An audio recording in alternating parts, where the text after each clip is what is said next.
let's discuss today's developments in more detail. At Westminster is Jill Rutter from the Institute for Government. Good evening to you. Thanks for being with us. We heard a lot of very, wide-ranging pledges from Boris Johnson in his speech on the steps of Number 10. Any suggestion how he's going to pay for it all? Not really yet. I mean, we know that there's a spending review due. One of the big sort of battlegrounds will be how much fiscal headroom is there really? I mean, the Prime Minister held out the prospect that if we left the EU with no deal, there was the £39 billion that we were owing to the EU to settle our past liabilities, which was potential, I think the word to use was lubrication. But that's going to be one of the headaches for the incoming Chancellor, is how to manage the economy and manage all those spending demands that are going to come his way pretty quickly. Sure. I mean, let's just focus on that 39 billion. First of all, is he legally able to prevent not refuse to not give that to the European Union? Well, the EU would say that politically that is due, that is not a down payment on a future trade deal, that's payment for past commitments that we entered into. So it's possible we could say we won't pay, but the EU has made pretty clear that any sort of orderly Brexit and or any future trade deal is contingent on us settling that debt. So it would be a very unwise Chancellor who assumed that he wouldn't at some point be liable for that amount of money. So. Sure. I mean, what kind of skills do you think Sajid Javid is going to bring to that job that Boris Johnson clearly feels Philip Hammond didn't bring? Well, I think the interesting thing about Sajid Javid's appointment is he's a former Treasury Minister, so he's been there before. He knows his way around the city. He's an ex-banker. He's been a business secretary, so he clearly has done quite a lot of the economic jobs. So I think that's a big selling point for Sajid Javid. But clearly the big difference between Sajid Javid and Philip Hammond is that Sajid Javid is prepared to contemplate the UK leaving the EU without a deal on 31st of October. And Philip Hammond made pretty clear that he would do everything in his power to stop that. Philip Hammond was also quite reluctant to authorise the money that departments say they need to prepare for a no-deal Brexit. And I think Sajid Javid will be much more compliant in that regard.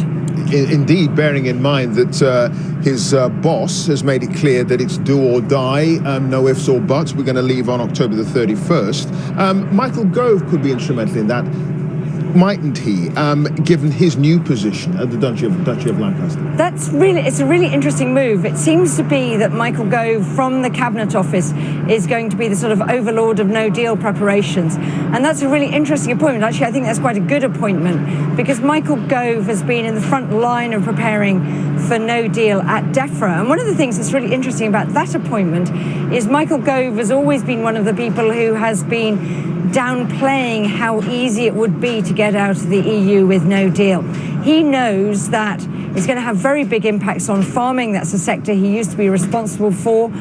He knows that the UK potentially isn't ready in some key areas, things like export certificates for animals, the need to have border checks, etc. He also will understand some of the issues around the Irish border better than many of his former cabinet colleagues. So that's quite an interesting appointment to put him in charge of no-deal preparations, if indeed that's what's going to happen. I mean, Boris Johnson's made it clear, as I say, do or die. He's ramping up the preparations for no deal. Europe has made it clear that it doesn't see any way of reopening the withdrawal agreement, certainly the negotiations for that.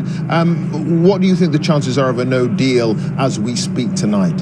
Well, the Prime Minister has clearly created a cabinet of people who will agree with him that we should contemplate no deal. So I think he's made it very clear that he doesn't want a cabinet that's beset by the same sort of internal wrangling and division that Theresa May's cabinet was beset by. But of course, it's not in the Prime Minister's gift to take the UK out with no deal. Parliament may want to have a say.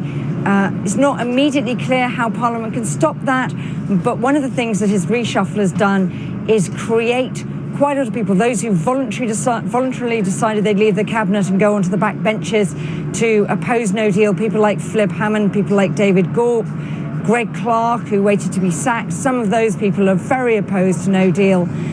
He also has Labour sort of manoeuvring around. Remember that the one thing that hasn't changed today at all for the Prime Minister is the parliamentary arithmetic.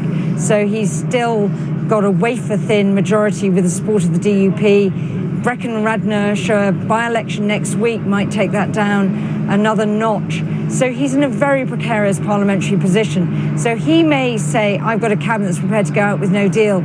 Still very unclear whether Parliament will try to frustrate that and whether they'll succeed in frustrating that if that's where he wants to go. Okay, we'll leave it there. Jill, it's good to see you. Jill Rutter there from the Institute for Government. Thanks for joining us.